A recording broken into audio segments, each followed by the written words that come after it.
Hi, this is Mike Larson for Money and Markets TV.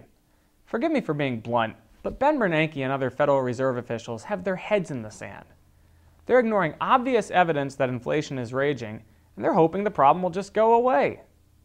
Listen to what Bernanke told Congress last month. Quote, "The most likely outcome is that the recent rise in commodity prices will lead to, at most, a temporary and relatively modest increase in U.S. consumer price inflation." End quote.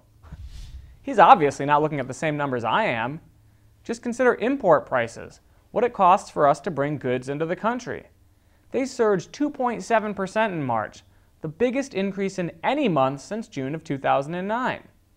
Now, even if you strip out fuel costs, which the Fed likes to do because, we never use fuel to drive our cars or heat our homes, core inflation has still risen by 4.2% from a year ago. That's the fastest rate since October of 2008. And get this, according to shadow government statistics, if we still calculated official inflation the way we did a couple decades ago, it would be surging at a 9.6% annual rate. Folks, that's the kind of inflation we got back in the 1970s, and it's probably more in line with the price increases you and I are seeing in our daily lives. The bottom line is that professional investors, companies, and average Americans know that inflation is growing out of control. But Ben Bernanke and his fellow Ostrich Club members in the Fed still have their heads in the sand, claiming that we have nothing to fear from inflation. They actually say that these rising prices are, quote, transitory. That sure reminds me of the subprime mortgage crisis, when policymakers told us that the problems were contained. As we know, they weren't, and we experienced the biggest financial crisis and the worst recession in decades. I've been following the financial markets for a long time.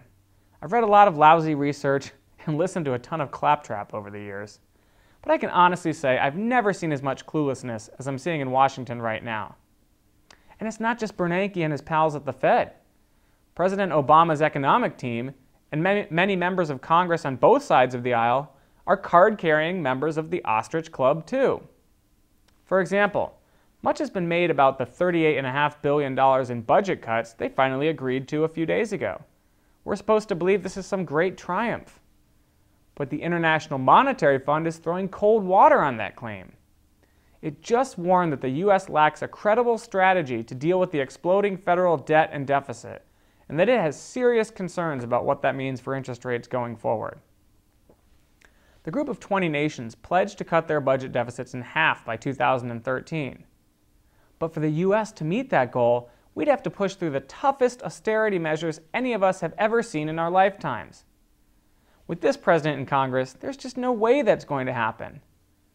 And I haven't even mentioned the debt ceiling, which is already at $14.3 trillion, and will have to be raised by another $2 trillion just to get us through this year.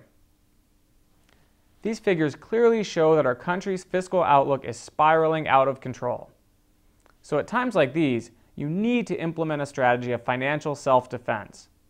For instance, my Safe Money subscribers just bagged a nice gain on a foreign oil and gas producer, which I knew would benefit from the Fed's easy money policies and a declining dollar. We're also positioned to net some big gains and big returns from the explosion in precious metals. For Money and Markets TV, I'm Mike Larson. Thanks for watching.